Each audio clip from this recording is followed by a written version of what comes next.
India's highest paid actress ఎవరు అనేది ఇప్పుడు పెద్ద కన్ఫ్యూజన్ గా మారింది. లాస్ట్ ఇయర్ వరకు దీపికా పదుకోనే పేరు వినిపించింది. కానీ ఇప్పుడు సాయి పల్లవి పేరు వినిపిస్తోంది. హిందీలో ఒక సినిమాకు సాయి పల్లవి 15 కోట్లు తీసుకుంటుందట. అంటే పల్లవి ఆల్రెడీ నయనతార, త్రిష, సమంతలను దాటేసిందా?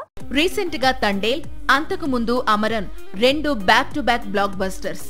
ఒకటి కోలీవుడ్, మరొకటి టాలీవుడ్.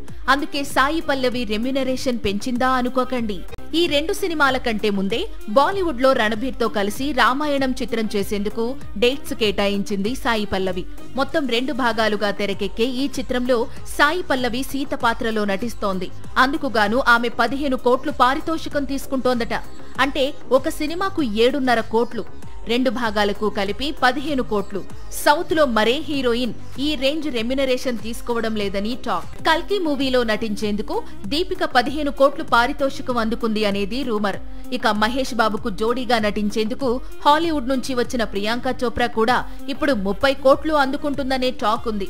సౌత్ సైడ్ నయనతార మాత్రమే సినిమాకు 12 కోట్లు రెమ్యునరేషన్ అందుకుంటోంది. ఇప్పుడు ఈ రికార్డును సాయి పల్లవి బద్దలు కొట్టింది.